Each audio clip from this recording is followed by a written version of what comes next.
I have good news and bad news. The good news is you've seen the light when it comes to climate change. Were you ever on the other side, by the way? Of course I was. Were you? I was, yes. I was liberal Progressive. left, yes. Progressive mindset. And I was worried as the next guy about climate change.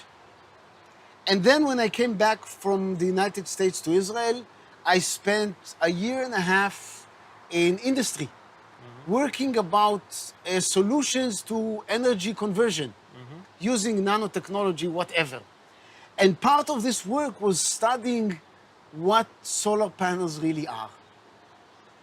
And I know the physics of solar panels really well. That's your field. That's my field, part of my field, yes.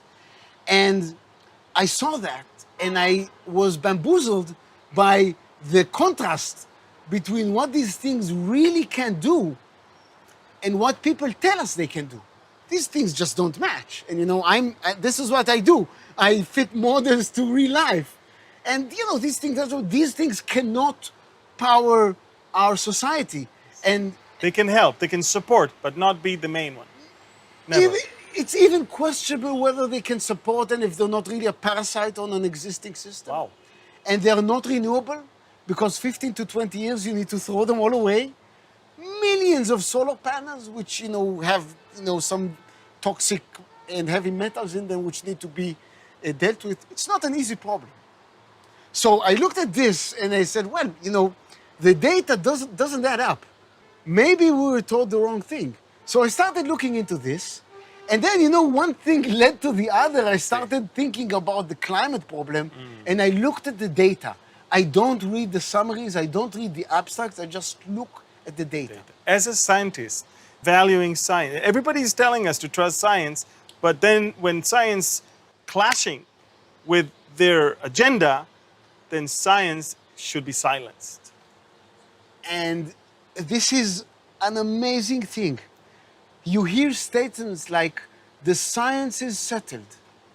You hear university boards saying that we should not allow people to express themselves if they're not supporting the known consensus.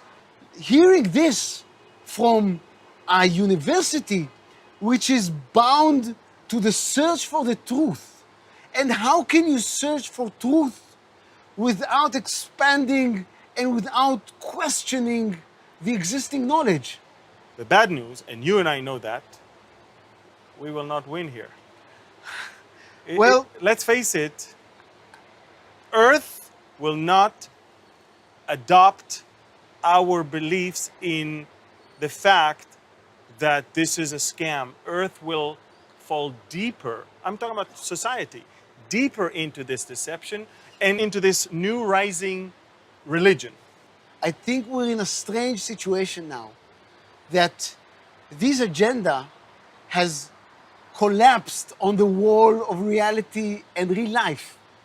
And the lack of abundance of power, electrical power, and the rising prices of electricity, which lead to deaths from cold during winter in Europe. And the rising costs of food. And I have to tell you, on the short term, I'm pessimistic. We're going to see food shortages.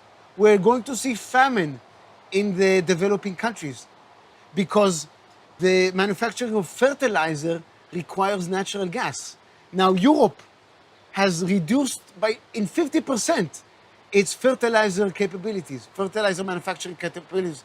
No fertilizers, no food. And now with the sanction on Russia, even more. Sanctions on Russia and Ukraine, and they're banning the Dutch farmers from increasing their farms. They're telling them you have to reduce their farms. These are the most efficient farmers in the world.